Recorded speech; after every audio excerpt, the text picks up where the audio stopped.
Saat aku pergi ke temanku, pelajar SMK ini merayakan ultah temannya, dan mereka mengadakan pesta kecil di kamar mereka dan membuat kegaduhan sampai ke tempat cuci baju, dari yang membuat kotor dengan tepung dan telur sampai pukul 2 pagi. Saat mereka sedang asik,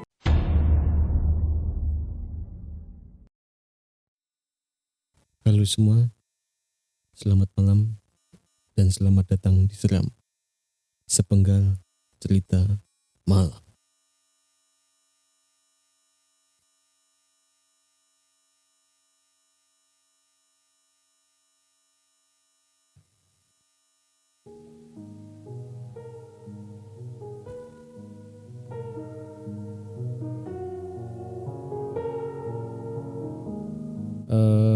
Selamat malam teman-teman. Selamat nganggo esik. Pemanasan dulu. Oh, iya. Selamat malam teman-teman. Selamat datang di Seram, sepenggal cerita malam. Ada saya Iksan di sini dan ada Rizky seperti biasa. Iya. Sebagai pembaca cerita. Aku bagian komen. Oh iya. Aku cuma bagian komen doang teman-teman. Apalah saya cuma remahan roti. Editing juga aja. Merangkap. Oke, jadi selamat datang di episode ke-6 dari dan part 2 dari Kos Berhantu. Benar sekali. Benar kan? Benar. Benar gak ya? Benar kan? Oke. Jadi untuk teman-teman yang belum nonton episode part satunya dari Rumah Berhantu, Kos Berhantu. Oh iya, Kos Berhantu, bisa langsung cek episode sebelumnya, nanti kita siapin di kolom deskripsi. Apalagi nih, kita lanjut ke ceritanya kah? Aku mau bingung ya mau ngomong apa setelahnya. Ini jangan grogi kita. Enggak grogi ya Mret, enggak masalah gimana. Temu cewek grogi, temu setan tuh. Ya kita lanjut ke ceritanya saja. Agak kesal. Oke, masuk ke ceritanya. Apakah cerita hari ini epic? Epic sekali. Oke.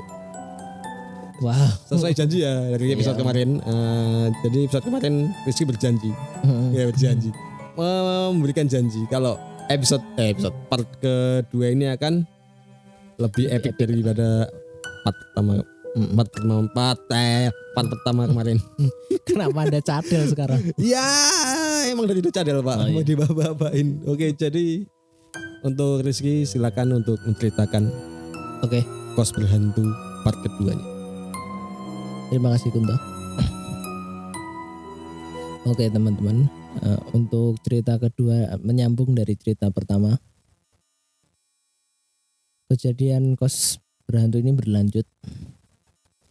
Saat itu kos kami kedatangan penghuni baru, 6 orang pelajar SMK yang sekolahnya tidak jauh dari kos kami. Kedatangan mereka cukup membuat kebisingan di kos. Maklum, mereka masih remaja. Akan tetapi kian hari makin tidak terkendali, mulai dari berisik pada waktu sore dengan musik yang disetel kencang dan bercandaan yang cukup keras dan mengganggu. Dan suatu hari dikarenakan ada tugas dan anak-anak SMK itu terlalu berisik, aku memutuskan menginap di kosnya temanku sembari mengerjakan tugas kelompok dengan mereka. Dan setelah pagi harinya aku pulang ke kos. Dan saat melewati kos ke-6 pelajar SMK itu, atau kamar kos ke-6 pelajar SMK itu, kamar mereka sudah kosong. Aku heran, kenapa kok sudah tidak ada orang? Setelah itu aku tanya ke penghuni kos lain, dan ternyata pada malam itu ada kejadian. Saat aku pergi ke temanku, pelajar SMK ini merayakan ultah temannya, dan mereka mengadakan pesta kecil di kamar mereka dan membuat kegaduhan sampai ke tempat cuci baju, dari yang membuat kotor dengan tepung dan telur, sampai pukul 2 pagi. Saat mereka sedang asik, tiba-tiba salah satu siswa SMK itu kesurupan. Dan akhirnya orang tua mereka ditelepon dan pagi harinya mereka langsung dijemput pulang dan langsung pindah kos. Kejadian setelah kos SMK itu berlanjut. Ternyata di kamar pojok penghuni kos ada mbak ya sebutannya apa ya, kurang baik, sering mabuk, terus keluar malam dan sering berkata kasar. Kita sebut saja Mbak Mawar. Mbak Mawar ini juga seorang mahasiswi di salah satu kampus. Suatu hari dia malam-malam sedang mencuci baju. Saat sedang asik mencuci, dari belakang dikagetkan dengan suara "Hah?" Dengan cepat dia menoleh ke belakang, ternyata tidak ada orang sama sekali. Setelah kejadian itu, temanku pada malam hari saat dia tertidur pada sekitaran pukul 3 pagi terbangun dikarenakan merasakan ada rambut yang di atas wajahnya. Karena takut dan tidak berani, dia hanya merasakan rambut-rambut itu sedang berada di wajahnya, menggelitik dan seram. Dan dia memaksakan untuk tidur sampai pagi harinya. Gimana toh? Kok wow. Enggak yang cuci baju sama yang di rambut itu di wajah itu satu orang? Enggak, beda orang. Beda orang. Oh iya, sama ya. Ingetin sama teman-teman di sini yang dengerin, kalau kita ke tempat baru, entah itu kos, naik gunung atau berkunjung ke tempat lain, saya tekankan di sini untuk jaga sopan santun, unggah-ungguh kalau bahasa Jawanya. Karena sopan santun itu bukan cuma buat orang juga, cuma buat sama penghuni dunia lain juga ngelihat sopan santun kita. Jadi kalau mereka rasa keganggu ya kayak gitu, kayak diganggu, gitu kan? Iya enggak? Agak serius ya. Tapi temen, bener, aku cerita kayak gini udah berkali-kali aku dengar. Terutama di gunung kan, men. Di gunung kan biasa kalau kita ada pantangan buat gini. Tolong taatilah kalau taatilah, kalau nggak mau kenapa kan gitu kan. Terus aku mau tanya, emang sih dari kelakuannya anak-anak SMK kayak gitu ini udah berbanding lurus sama apa yang mereka dapat gitu. Iya, mereka kan juga masih remaja. Iya, mau gimana lagi, masih remaja. Mungkin masih mau masuk SMK kan, dan ya otaknya belum tumbuh. Itu magang kan dia? Magang kan? Enggak, itu siswi SMK. Di dekat situ kan ada SMK. Dia ada SMK. Nah, dia sekolah dari luar kota mungkin. Oh, tak kira. Enggak magang. Dia Kirain siswi SMK situ. Oh, kirain apa namanya? Magang apa? Gitu, enggak. Oh. Tapi parah sih sampai itu mungkin udah tegur dari bapaan, terus ya kalau dari manusia nggak bisa, dia kesurupan. Enggak, maksudnya ini dari sudut pandang pacarmu kan cerita ini. Apa namanya? Si yang kesurupan itu dia ngomong apa? Ya nggak tahu sih, tapi kayaknya pernah dikasih tahu ya, mungkin kayak raung-raung gitu. Cuma meronta-ronta gitu kan. Orang kesurupan loh. Nah, iya sih gitu. Tapi aku mau lihat loh. Kalau bisa ya mau untuk yang kesurupan. Kalau kesurupan buat ya masak gitu kesurupannya. Ramu tuh kok kesurupan masak. Loh, kan itu kesurupan yang berguna loh. Gak ada toh kesurupan yang berguna. Itu malahan malah aku yang ditanyakan itu malah cara penanggulangannya. Malah menurutku cara penanggulangannya di Indonesia itu orang itu lebih untuk segala kondisi obatnya cuma satu. Paling legend. Hanya orang kecelakaan. Aku tahu ini. Orang pingsan. Orang kesurupan. Cuma satu. Teh hangat. Teh hangat manis.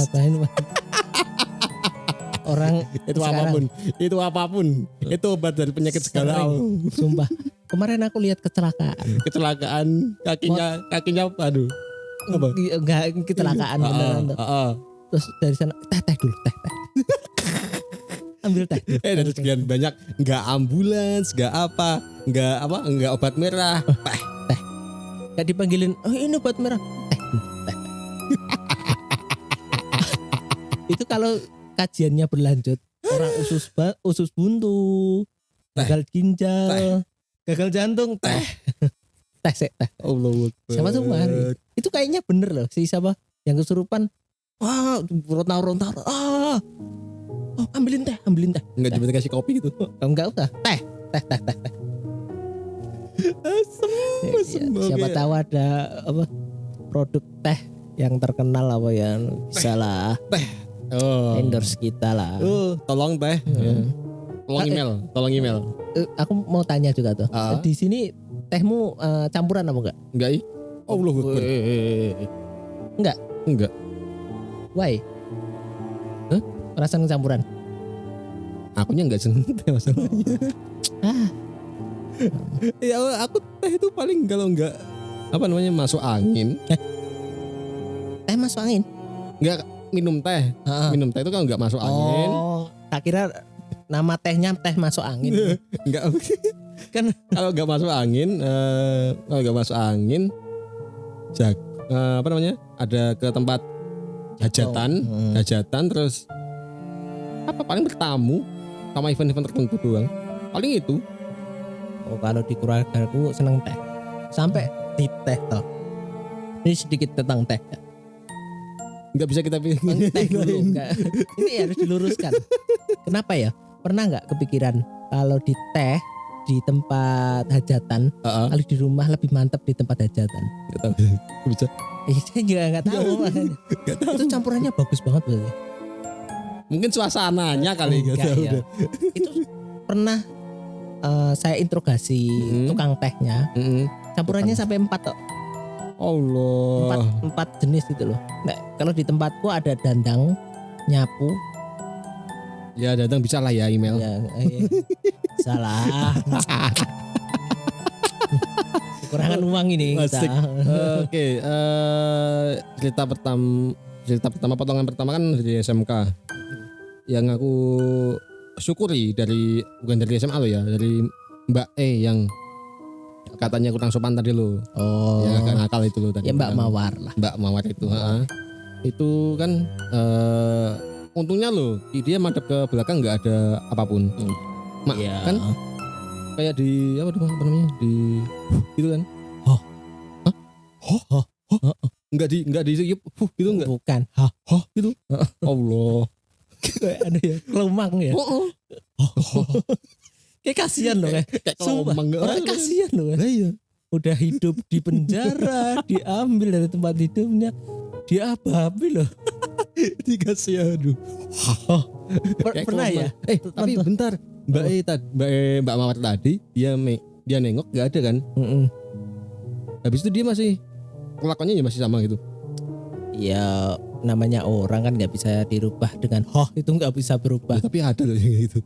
Nggak ada orang di terus berubah, nggak ada. Iya sih. Tapi untungnya loh dia madep ke belakang. Menghadap ke belakang. Pas nengok kan nggak ada. Kalau ada gimana coba? Ya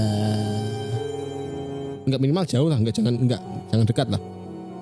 Tapi kan itu kan dekat harusnya. Kan belum pasti orang kayak gitu loh. Maksudnya dia nengok ke belakang tiba-tiba jadi ada orang di jauh gitu. Ya nggak tahu sih. Aku lari nih. Kalau saya pingsan, pura-pura pingsan. Pura-pura pingsan, pura-pura mati. Oh iya. Itu kan ada tuh. Kalau ada apa? Tapi nanti dia bilang tiba-tiba yang penunggunya bilang deket terus bilang mati pak takut gitu. Kan kita kesel gitu. Coba ya. Bodoh.